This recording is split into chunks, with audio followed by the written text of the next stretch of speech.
Okay, Lars Lindstrom, Glendale. First off, Jett.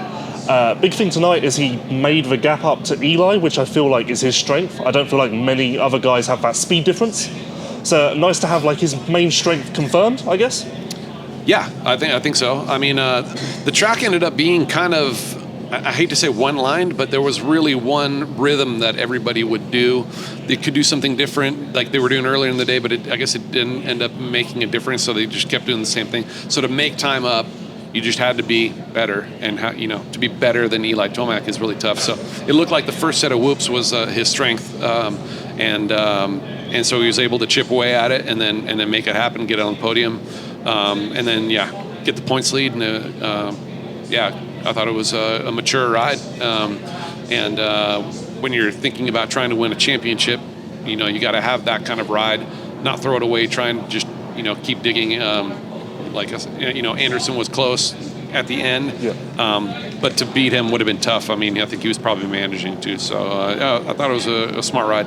He had a couple of sketchy moments, a big one over the triple before the wall. What do you think the reason for that is? Like, is there some sort of reason you can point to? He's just not that good. It just makes these.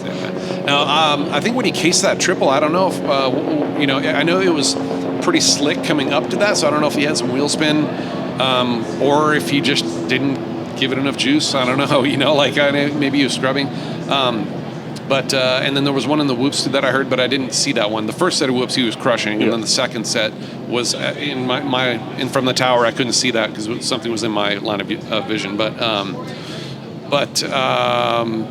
yeah, I don't know. I think after he had a couple of those, he kind of like regrouped a little bit, and then he kind of already knew and realized that there's only so much you can get from this type of track.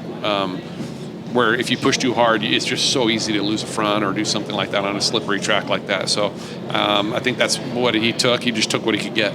How much of a rookie is he? Like, how much are you having to hold his hand with bike setup and decision making? Like, does he act like a seasoned vet or rookie?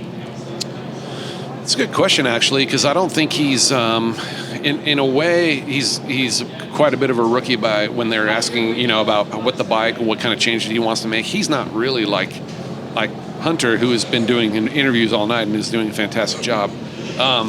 He is much more articulate when it comes to the bike and what he wants and what he feels and all these things. And Jett kind of, he doesn't. A lot of times he's like, "Nah, it's good." And then, between Darren Lawrence and Grant Hutchison and Derek Atkinson and the Showa guy, they're kind of like having this little powwow about what we should do to try to improve the bike and here and there.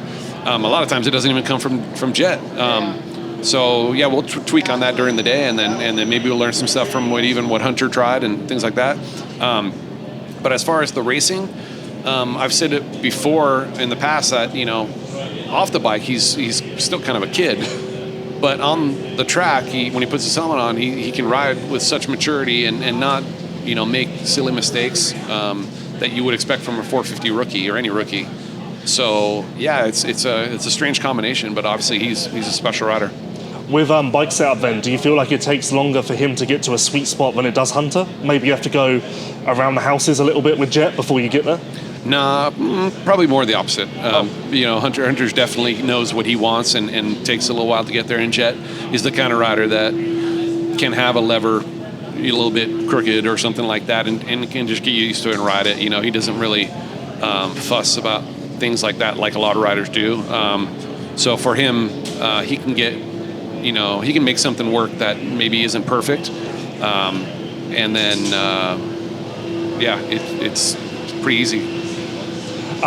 Best ride of the year for Hunter, clearly. He held his own against Jett, didn't look out of place battling with him. This is more what you expected, I guess, but also there's still a lot more to come.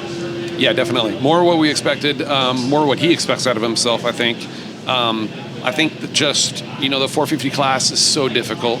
It's really apparent when you can see like a guy like, Kenny Holshot tonight and then take off and win. And I mean, all those guys that were up front, it's really hard to make up time. And even for Hunter, he didn't have the best start, and he was there and went forward instead of, losing ground and really battling. And So I know that he definitely needs to work on, or has been working on, intensity and trying to make it happen in the beginning, not lose too many spots, so that he can fight with those guys. And I think he showed that tonight. I think it's just going to keep improving for him. 2 more quick things. This may be the stupidest thing I've ever said, but it can work like this sometimes. Do you think that Hunter doing so well in Paris was almost counterproductive? Maybe gave him not too much confidence, but maybe made false him... hope? Yeah, maybe that. I don't know. Probably not, because even then... Because Paris was really good. Yeah, Paris was really good, but we didn't see the best Cooper Webb, and we knew it. There really wasn't that much competition. I mean, obviously Kenny was fast, and but even he made mistakes. So it's I guess maybe a little bit. Yeah, there could be something to that. But at the same time, he's always looking to be better. And I know that at that time in Paris, we'd only been on the bike for like 2 weeks, 3 weeks, and he hadn't gotten to mess with it too much and really get used to it. Yeah, I mean, maybe he didn't think the 450 class was that bad because, whatever. But I doubt it. I think he knew coming in that it was going to be tough. But yeah, I mean, he's found out the first 6 rounds, right? That it's the 450 class is no joke. And last one, Jo got on the podium. Finally, is all there is to say about that. It should have happened before now. Yeah, I mean, honestly, it's been starts the whole time, and even when he's had a decent start the first turn, getting bumped around and probably not attacking enough right then and trying to get by guys.